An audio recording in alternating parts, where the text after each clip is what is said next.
Welcome. I hope where you are it's warm tonight. Was watching the news a little bit earlier. It looks like the East Coast is really getting it, and it looks like the Great Lake states got it just today and yesterday. Where we are here in Idaho, it's been a little bit cooler than normal, but at least we've been having some sun and so forth, and really no more snow right now, so we're appreciating that. Glad you could be with us this evening. We're going to be talking about sin, and especially how Mormonism views sin. It's a huge topic. There's no way that I even going to begin to think that we can cover it tonight, but hopefully I can hit some of the high spots so that we understand where our LDS friends are coming from, and also so that we know better how we can reach out to them and share the truth of God's Word with them. So with that, let's begin with a prayer.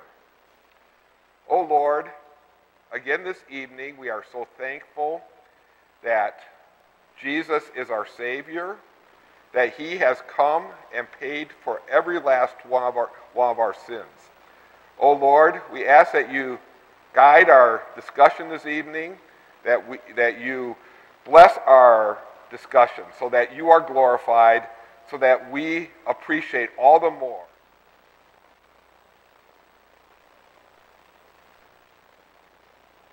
As we normally do, what we're going to be doing is I'll go through some slides, and then a little bit later I'll pause for questions, but feel free to chat, to type while I'm talking. Feel free to type your questions. We won't lose them. We have somebody monitoring that, and he will look for those questions. So feel free just to relax, join in the chat. But right now we're going to turn to the first slide.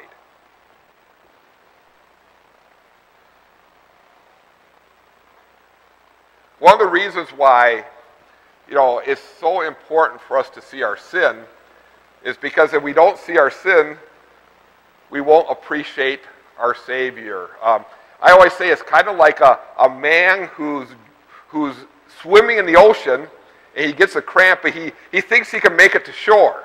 So he doesn't cry out for help. He only cries out for help when he realizes either the shore is way too far away or his cramp is so bad that he can't swim.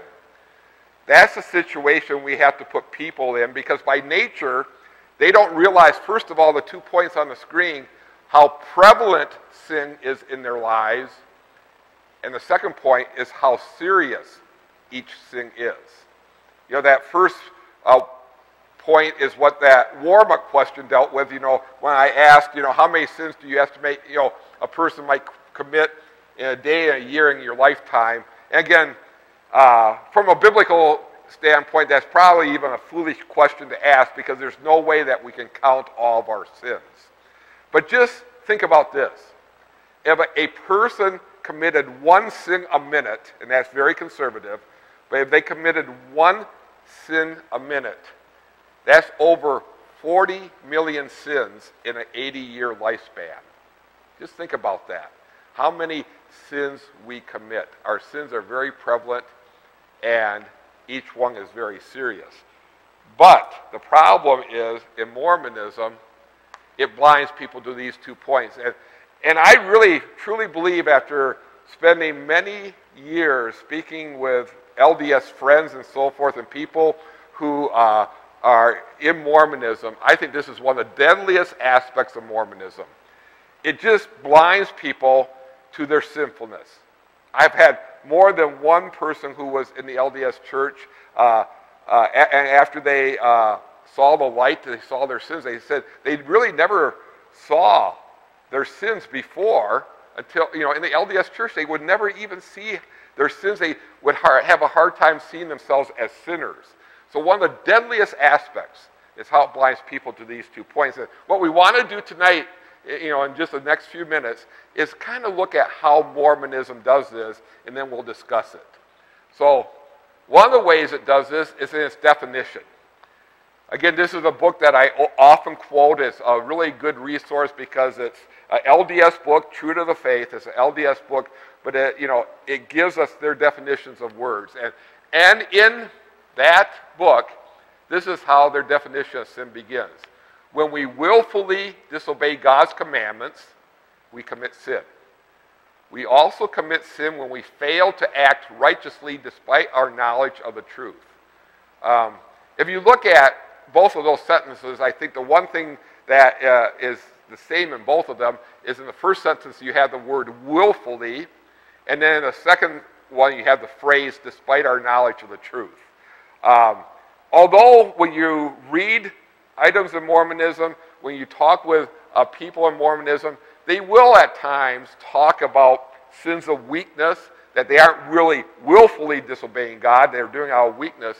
But also I would have to say many times when I read things in LDS literature, especially when I'm talking with LDS people, that a lot of times sin is limited not to even thoughts. You know, they don't include thoughts. Some thoughts they might include, but not that many thoughts. But it's really that you have to stay and do something. You have to persist in it. That you have to be very willful in disobeying before it's a sin. The whole idea of sins in thoughts, you know, secret sins like David confessed in the Psalms, you know, forgive me for my hidden sins, you know, the sins that he didn't even see. Those thoughts are pretty foreign in Mormonism. But there are other different ways that Mormonism weakens the concept of sin. Another way is in just how it talks. You know, as I got up there, you know, often Christians, you hear them talking a lot about sin. And many of the things that, you know, the Bible rightfully labels sins, Christians label as sin. It's interesting, again, in the LDS culture, how much words like mistakes, bad habits, unwise choices, words like that really are used. They're used quite a bit. The word sin is not used anything like it's used in Christianity. So even as speaking, they just really don't talk about sin that much. That's really the point. They will talk about, oh, the mistake I made or the unwise choice, but not label it as a sin. And another thing that, again, you know, when we look at things in Mormonism, sometimes, you know, it's not always consistent. But they also often officially see a difference between sin and transgression. You know, they would say transgression is not a sin. And I'm going to put up a slide here that illustrates that. And it's about what they talk about Adam and Eve's fall. This is quite a lengthy quote. And it's from a manual, one of their official manuals that they use on the college level. It's on their manual for one of their scriptures called the Pearl of Great Price. And when the Pearl of Great Price talks about Adam and Eve's fall, here's part of the commentary. It goes on for more. But, you know, this is probably as slim as I could make this quote. But let me read it. Some Christians condemn Eve for her act, concluding that she and her daughters are somehow flawed by it. Not the Latter-day Saints. Informed by revelation, we celebrate Eve's act and honor her wisdom and courage in the great episode called the Fall. I'll come back to that point. But let me read on. Brigham Young declared, we should never blame Mother Eve, not the least.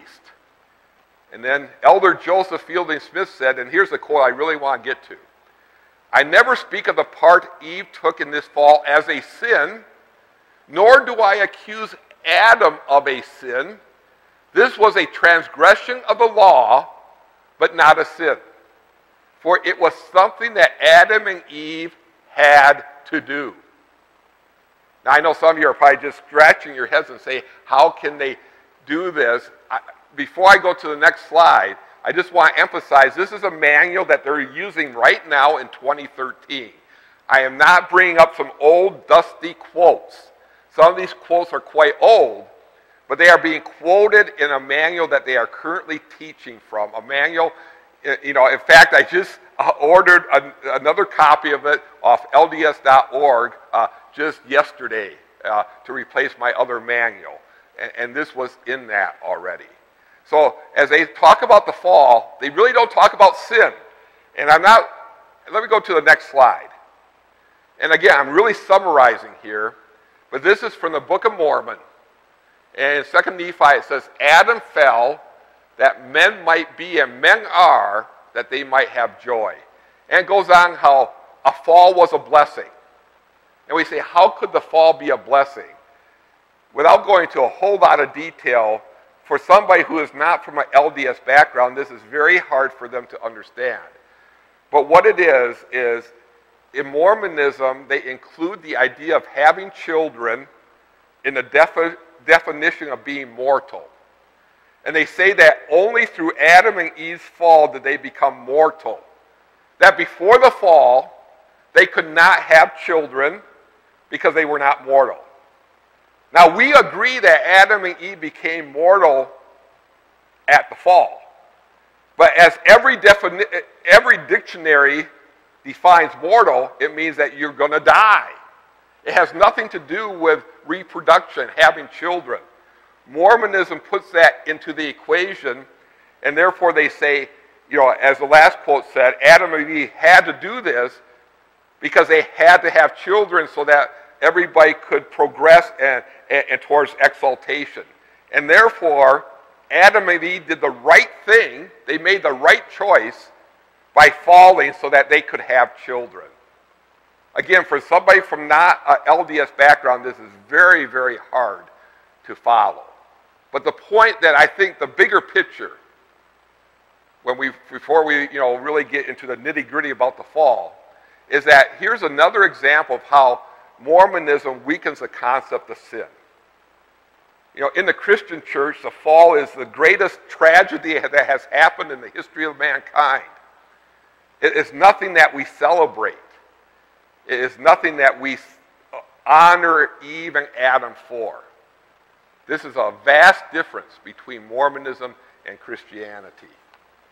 But this is still not, to me, the worst way that they weaken the concept of sin.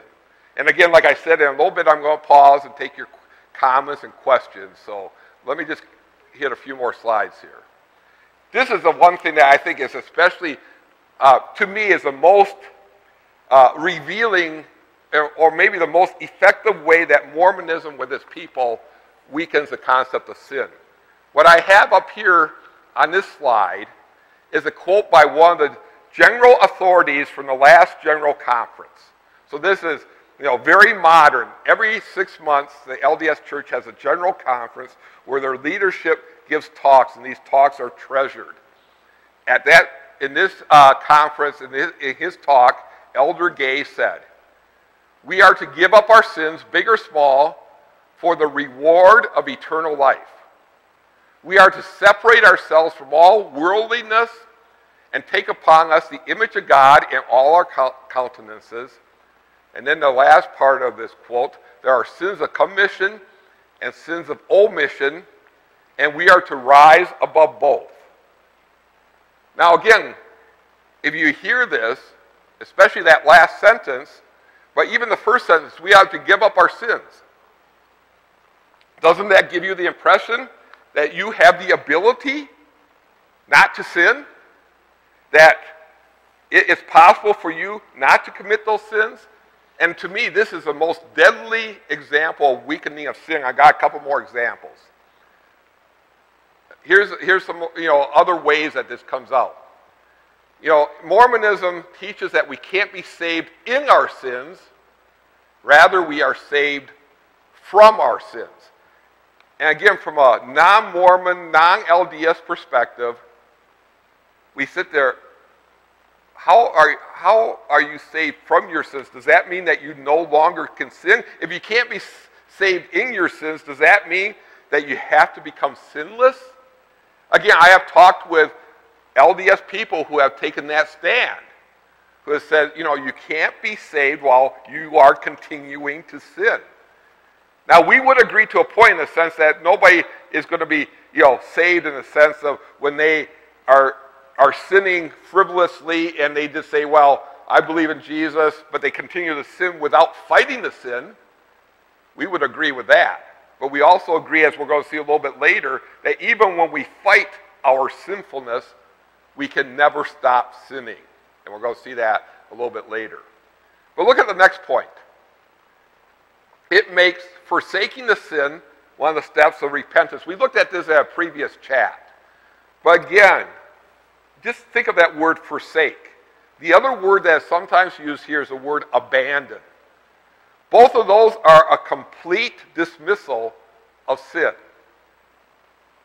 In the Mormonism teaches that in order for you to be repentant, you have to abandon the sin. In fact, a couple steps later in the steps of repentance, it even says, it is not enough to empty your life of sin. You also have to fill it with all righteousness. But just that phrase, it's not enough to empty your life of sin. In all these ways, from these various angles, Mormonism is laying the seed in people, the thought that we can overcome our sinfulness. And the only way that they can do that is by weakening the concept of sin. And another one, and this is, you see it all the time in Mormonism, about keeping all the commandments. And, it always talks about what you have to do is be having full obedience, keeping all the commandments and all that. This is various ways how Mormonism weakens sin. I'm going to pause just for a second here and look at some of your comments and questions. But before I turn it over and see if you got questions, I just want to again summarize. The definition of sin according to Mormonism is that willful sin. It often talks about choices rather than sin's bad choices. It weakens it by saying the fall could be a blessing. We honor Adam and Eve, but especially weakens the concept of sin because through its always giving people the idea that they can overcome their sinfulness. So let me pause here and see if there's any questions or comments. There are no questions at this time. Okay, before I go continue, again, the thing I just really want to emphasize on this is that when people don't see their sinfulness, when people think that they can overcome their sin, they really aren't, they don't see this desperate need. They don't have this desperate need for a Savior.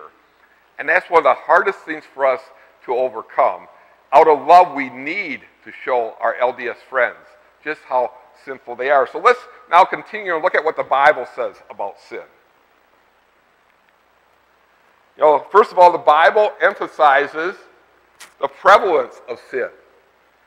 I got, a few Bible passages here. King David confessed in Psalm 51, "Surely I was sinful at birth, sinful from the time my mother conceived me." This is not quite as clear in the King James Version of the Bible, the translation that the LDS Church uses. And there, they sometimes get the impression, or it could give people the impression, that the sin was really on the part of David's mother. That, it was some kind of a sinful relationship that produced David, but that's not true. What David is here confessing is that from the moment of his conception, he was sinful. He was sinful because, as Job, in the passage from Job, the next passage, who can bring what is pure from the impure? No one. Two impure people cannot produce a pure offspring. So as the Bible teaches in a variety of places, one of the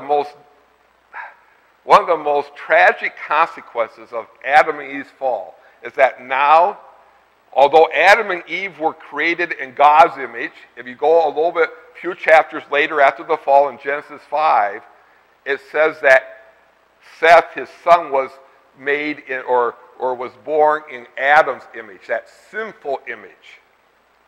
One of the tragic consequences of the fall is that now this sinful nature has been implanted in mankind and is passed down from generation to generation. Sometimes people say, what comes first, the chicken or the egg? Or in this case, what comes first, the sin or the sinner?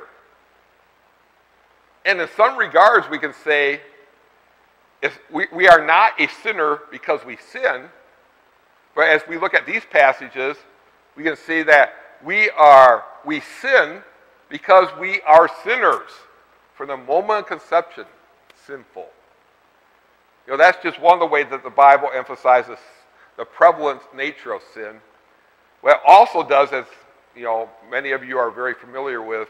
It lists, countless really, but many actions, but not just actions, thoughts.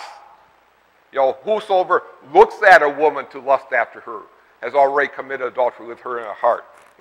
Whosoever hateth his brother is a murderer. Or all those things about having covetous thoughts. Covet is part of the Ten Commandments. Thou shalt not covet.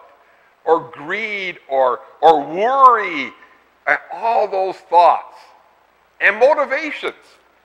Even if we do the right thing, but we do them for the wrong reason, it's a sin. If, for example, someone gave an offering, and we see this often in the Old Testament, where the Jewish people gave offerings to God, and they followed the law and gave the right offering, but their hearts weren't in it. And God, He didn't like those. He hated those offerings because they were not offerings made towards love for Him, but maybe out of fear or out of duty or what have you. So many times people can do outwardly the right thing, but if they do it for the wrong reason, and one of the wrong reasons is to do it in order for them to save themselves, it's a sin. In fact, the Bible says that everything that is not done by faith is a sin. Think back to that thought question. How often do we sin? Again, there is absolutely no way that we can even list all of our sins. We don't even recognize all of our sins. Even when we do something good, we might taint it, and we often taint it with a sinful motivation. Maybe we got a little pride or something. So that's one thing the Bible emphasizes. The other thing the Bible emphasizes is the seriousness of sin. Against you only have I sinned and done what is evil in your sight. That's King David again, same psalm as the one from the last slide. But what's so interesting about this is David confessed this after he committed adultery with Bathsheba, after he basically had Bathsheba's husband murdered. Two really blatant, gross sins. But when he confessed, he's praying to God. He says, only you, against you only have I sinned, and that was evil in your sight. Yes, we do sin against each other, but those sins against each other, even those very sins pale when we see that they are also sins against the Almighty God, because we're breaking His law, and therefore they are so serious. The illustration that I often like to use is, pretend tonight I went to some place and they said, a friend of mine said something that I didn't like, and I just had a bad day, so I just went off and slugged them one. That's got consequences. Serious consequences to that friendship. But we probably would not even make the newspaper. Now let's take that very same action, me hitting somebody, and instead of it's my friend, it's a police officer. Same action, but who I do it against, the consequences get a little bit different.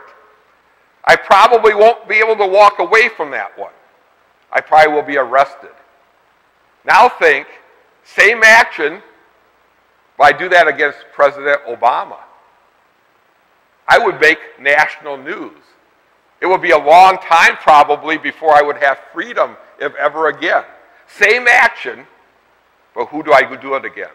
That's why sin is so serious, because every sin is against God. And that's why we can talk about there's no really misdemeanors when it comes to sin. There's really not even felonies, but every sin is a capital crime. Sin is so serious. The other passage there, whoever keeps the whole law, yet stumbles, not even intentionally, but just accidentally, who stumbles at just one point, is guilty of breaking all of it. One sin makes us guilty of everything. Again, as I think of this passage, I think of a multiplication problem where you have all these multiplication numbers, and suddenly in that long string of multiplying numbers, one right after the other, you introduce a zero. As soon as you introduce that zero, everything else is wiped away and the result is zero. So also with sin.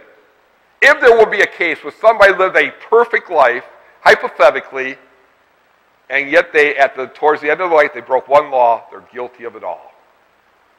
Even in human courts, we do that, right? If somebody was a law-abiding citizen, but then later on in life they broke the law, they can't go back to all their law-abiding years and say, well, those pay off for this crime. No. Whoever keeps the whole law yet stumbles at just one point is guilty of breaking all of it. The other thing that the Bible does is emphasizes our inability to free ourselves from sin. First of all, it speaks plainly about the sins of the heroes of faith. Mentioned David just before. Abraham, he lied not once but twice about Sarah, his wife. We think of Moses, who at the age of 40 killed somebody. On and on we go. We can think of Peter and how he denied the Lord. Paul, while he was a chief persecutor of Christians. On it goes. The Bible always pictures people who are sinning. Even St. Paul, Romans 7:19. He had to confess. And he had to do this as a believer because as an unbeliever, this would not bother him. But as a believer, he said, for what I do is not the good I want to do. No, the evil I do not want to do, this I keep on doing. And this is St. Paul talking. There is no way, no matter who we are, there is no way that we can overcome and free ourselves from sin. The good I want to do, that's not what I do. But it's that evil. I just don't want to do it, but that's why I keep on doing it. That is a confession of us all when we take an honest look at ourselves. So what are the conclusions? And again, in just a minute, I'll pause and see if there's any comments or questions. What's the conclusions that we come to here? First of all, it's vitally important for all of us to see our sins as clearly as we can, so that we always realize our need for Jesus. Sometimes people have asked me, why do we regularly look at our sinfulness? Why do we do that? Well, here's one of the reasons. It will be easy for us to think, oh, we're doing pretty good. And the better we think we are, the less we are desperate for a Savior. Therefore, it's just wonderful.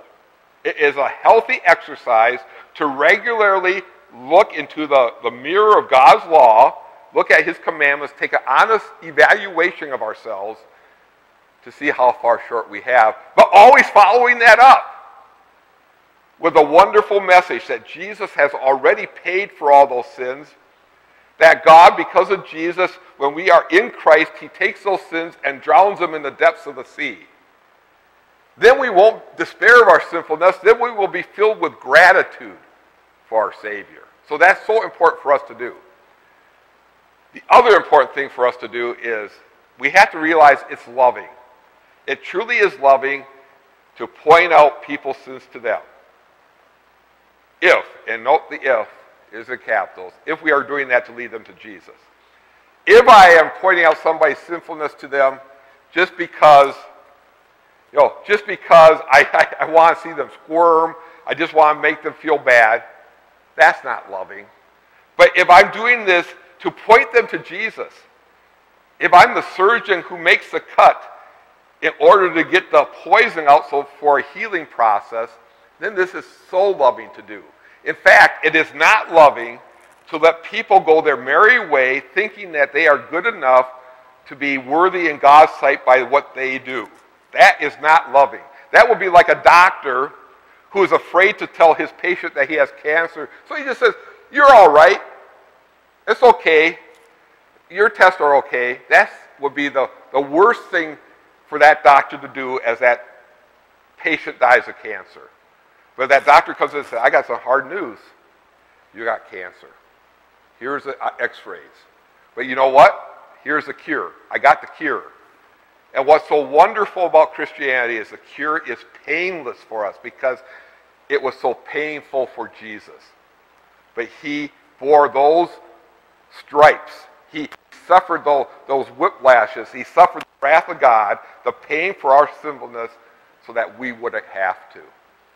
So really, as we think about talking to our LDS friends, in a loving way, what we need to do, yes, confess our own sinfulness, but also point out to them how all of us, including them, are sinful. And that the only way that they can be worthy in God's sight is not by what they do, but by what Jesus has done for them. I'm going to just pause here and see if there's any questions or comments.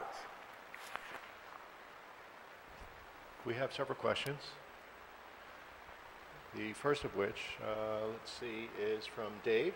Did you have opportunities to address the concept of sin with Mormons while in Provo?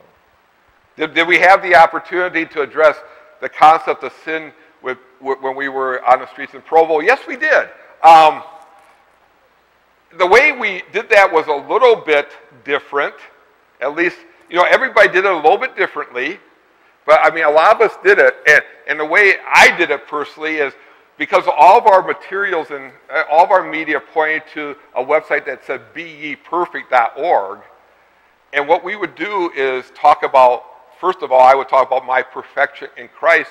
And then they would look a little strange and they say, well, we're not really perfect. And then we say, yeah, by ourselves we are so bad. And then let's talk about sin with them. And just one of the things I have learned, and this is a little bit off the tangent, but there are certain rules and regulations in Mormonism that are often very difficult for our LDS friends to keep. For example, some can do it, but many struggle with what they say about the Sabbath laws on Sundays, that there should be no entertainment, that it should be focused on God and everything. And I think we can use things like that to show how they even fall short of what the Mormon church is teaching. But yeah, we did have opportunities to talk about sin in Provo. So. Okay, question from Sue. What about original sin? Yeah, original sin, in the LDS culture, original sin there is no concept of original sin in the LDS culture. In the LDS culture, we are all, the literal spirit children of Heavenly Father and Mother. We have divine potential. The older say, you don't see it very much in Mormonism today, but 20 years ago, I would see it quite often that they would call themselves gods in embryo.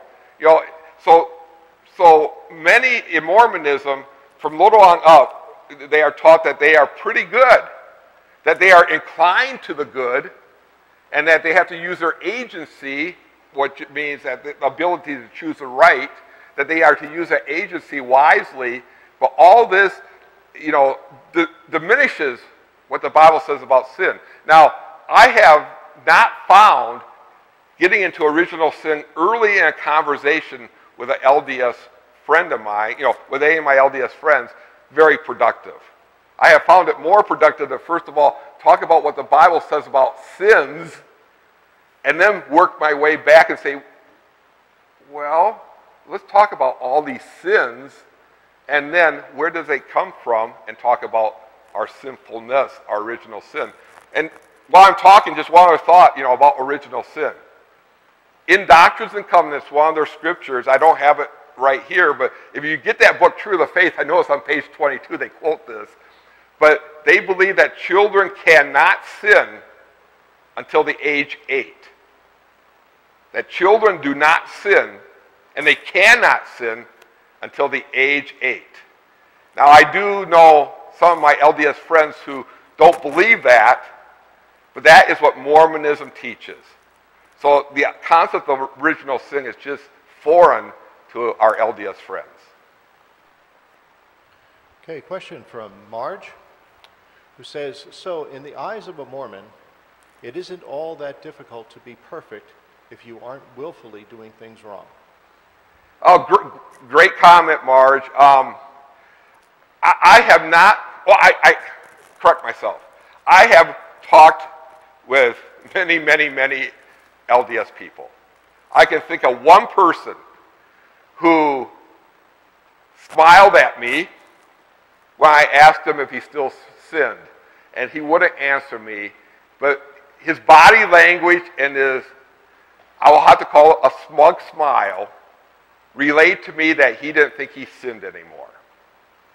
But everybody else I talked to in Mormonism would say, yes, we're not perfect. But I was just reading in the General Conference, it was, I think the head of the Relief Society in that General Conference had to quote something like this: we sin sometimes, I think is how she put it. The idea of being perfect is probably, they won't admit to that. But, sins for some Mormons are few and far between.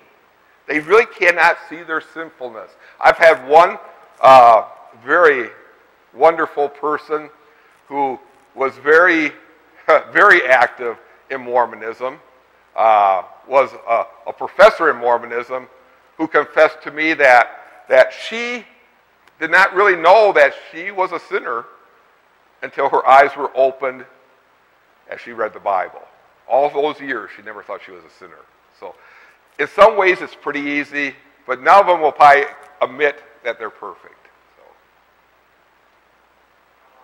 So. Okay, well, great questions. I'm going to throw up, we do have a slide up there.